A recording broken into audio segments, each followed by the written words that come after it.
Have you ever found yourself clapping in a crowd, even though you weren't entirely sure what everyone was so excited about? Or maybe you've bought a useless gadget just because an infomercial promised it would change your life? Don't worry, you're not alone. Humans have a spectacular talent for falling for mind tricks, from the harmless buy one get one free supermarket ploys to the much darker manipulations that have shaped the course of history. So, what happens when these everyday psychological quirks are weaponized by history's most ruthless leaders? Spoiler: nothing good, unless you enjoy living in a reality where 2 + 2 = 5 and you're never quite sure if you turned the stove off. Let's take a step back. Before you judge the millions who fell under the spell of figures like Hitler, Stalin, or Mao, remember, their primary tool wasn't always brute force, it was psychology. The same sneaky tendencies that make us binge-watch reality TV or follow the latest TikTok trend were carefully exploited to orchestrate some of history's darkest chapters. You might laugh, but if you've ever changed your opinion because everyone else seemed to disagree, congratulations, you've already passed the audition for history's greatest psychological experiment. One of the most powerful tricks in the Dark Leader's playbook is the herd effect, the irresistible urge to go along with the crowd.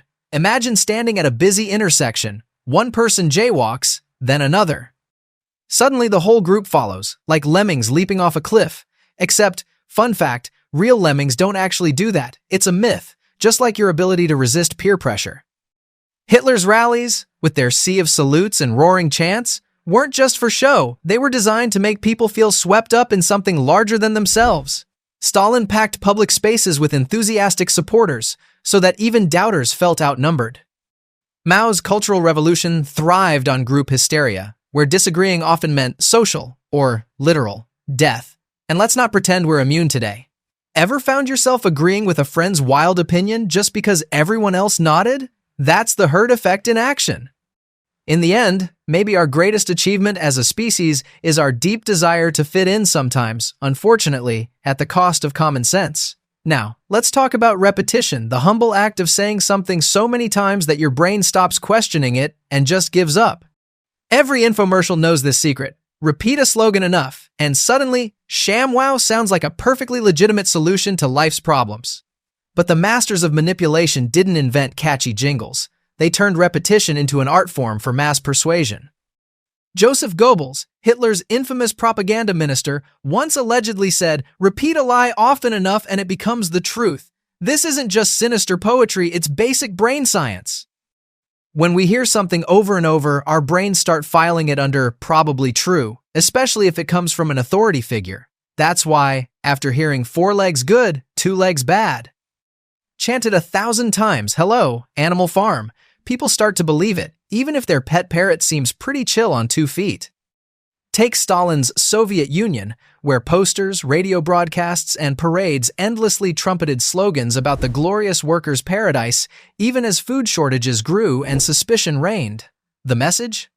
If you're hearing it everywhere, it must be true. Mao's China bombarded citizens with little red books and daily recitations of party slogans. North Korea still perfects this approach, repeating messages so relentlessly that alternative viewpoints simply evaporate. Sound familiar? Look at modern advertising. How many times have you heard, "Just do it," or "I'm loving it"? Chances are, you're not about to join a personality cult, but your snack choices and sneaker purchases are still being guided by the same mental shortcut. In the end, maybe we don't need mind control rays, just a really persistent jingle and a few strategic billboards. But repetition alone isn't enough sometimes. People need a reason to band together, a shared enemy to point the finger at when things go wrong.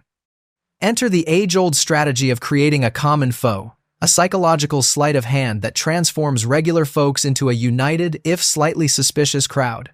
After all, nothing bonds people faster than having someone or something to blame for their problems. It's like when an entire office turns on the poor, overworked printer. Suddenly, everyone is best friends, united by a shared struggle against the jammed paper tray. History's darkest leaders have mastered this trick. Hitler notoriously blamed Germany's woes on minorities, especially Jewish people, stoking centuries-old prejudices to rally the masses. Stalin kept the Soviet population on edge by inventing internal enemies and counter-revolutionaries, encouraging neighbors to inform on each other, turning trust into a dangerous liability. Mao Zedong's Cultural Revolution saw schoolchildren denouncing their teachers, families splintering as accusations flew, fear and paranoia masquerading as patriotic duty. Why does this work so well? Psychologists call it in-group, out-group bias, a fancy way of saying we like to divide the world into us and them. It's the same reason why sports fans act like mortal enemies on game day, but would probably get along just fine at a backyard barbecue. When someone points to a villain, real or imaginary, the tribe closes ranks. Individuals feel safer in the group, and even the most absurd actions can suddenly feel justified. And don't think this is just ancient history. Watch any heated online debate, political rally, or Black Friday sale. Pick a side, invent a rival, and voila, instant unity, and sometimes chaos. Maybe the real miracle isn't that people fall for this trick, but that we haven't all declared war on the next apartment over just because they took the last donut in the break room. Then there's gaslighting, a word that sounds like something you'd do to a camp stove, but is actually a masterclass in psychological manipulation. Imagine you're sure you turned off the oven before leaving home, but someone you trust keeps insisting, with absolute confidence, that you left it on. You start to doubt yourself, retrace your steps, maybe even apologize for something you didn't do. Now imagine that on a national scale. Dark leaders have deployed gaslighting as a tool to destabilize entire populations. Stalin was infamous for rewriting history, purging old photographs, and altering textbooks so yesterday's facts became today's fiction. If a political rival disappeared, the official story changed too suddenly. They never existed, and anyone who remembered differently was obviously mistaken, or worse, disloyal. In Orwell's 1984, a novel inspired by such regimes, the ruling party doesn't just control the future, it controls the past. The scary part is, millions of real people have lived that reality. Gaslighting works because our brains crave certainty. When a leader or authority figure confidently contradicts our memories or perceptions, we hesitate, second-guessing ourselves rather than challenge the official version. It's the psychological equivalent of the little voice that whispers, "Maybe I am overreacting," when your phone battery dies right after your friend borrows it. But gaslighting isn't limited to dictatorships. Ever had a boss deny making a decision you both remember clearly? Or been in a relationship where your partner insists, "That's not what I said," even though you'd bet your Netflix password on it? These are miniature gaslight moments, a reminder that the urge to control reality with words isn't just a tool for tyrants, it shows up in everyday life too. Next time you find yourself questioning your own memory after a conversation, don't panic. You're not losing your mind, someone might just be messing with it. Finally, let's shine a spotlight on the power of symbols and rituals. If you've ever felt oddly emotional during a national anthem, or found yourself wearing a silly team hat because that's what we do, you've experienced how symbols and collective rituals can bypass our rational minds and hit us right in the feels. It's human nature. Sometimes, waving a flag or chanting in unison can make us forget we were ever skeptical in the first place. History's darkest leaders knew this instinctively. Hitler's swastika, Stalin's red star, Mao's little red book, these weren't just decorations, but potent psychological anchors. Mass rallies, military parades, and synchronized salutes weren't merely about spectacle. They created a sense of unity, awe, and belonging, convincing individuals that their identities were inseparable from the group. When thousands of people move and sing as one, doubt melts away, replaced by something primal and deeply comforting. Even the most skeptical minds can get swept up. Think about school spirit days. Suddenly everyone's decked out in matching colors, singing the fight song, forgetting for a moment that last week's math test was an absolute disaster. Or consider how companies use logos, jingles, and mascots to inspire loyalty. Ronald McDonald is less a clown, more a psychological shortcut straight to your craving for fries. Symbols and rituals work because they tap into our emotional brains, not our logical ones. That's why advertisers don't just sell soap, they sell fresh starts and confidence. Politicians don't just promise policies, they wrap themselves in flags and anthems. In both cases, logic takes a backseat to emotion, and we go along for the ride.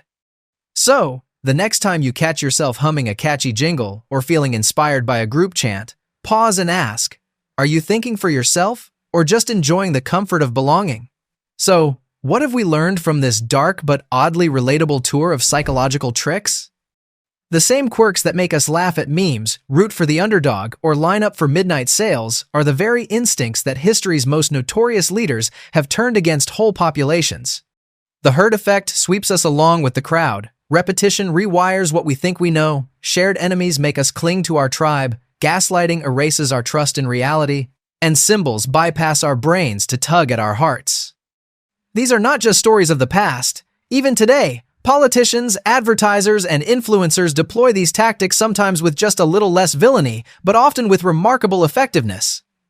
Maybe you haven't marched in a rally or rewritten history books, but if you've ever bought a product because everyone else has it, or found yourself humming a jingle days after hearing it, you're in good company. Welcome to the human condition. But here's the upside. Once you spot these tricks, you're a lot less likely to fall for them. Next time you see a suspiciously persuasive ad or notice everyone around you suddenly rooting for the same thing, you'll know what's up. Maybe you'll even chuckle, remembering that somewhere between Stalin's posters and today's viral trends, we're all just trying to make sense of a world full of mind games, some harmless, some not so much. So go ahead, march to the beat of your own drum, even if it's out of sync with everyone else's. And if someone tries to convince you that you left the oven on double check, but don't doubt your sanity. After all, a little healthy skepticism is the best defense against history repeating itself.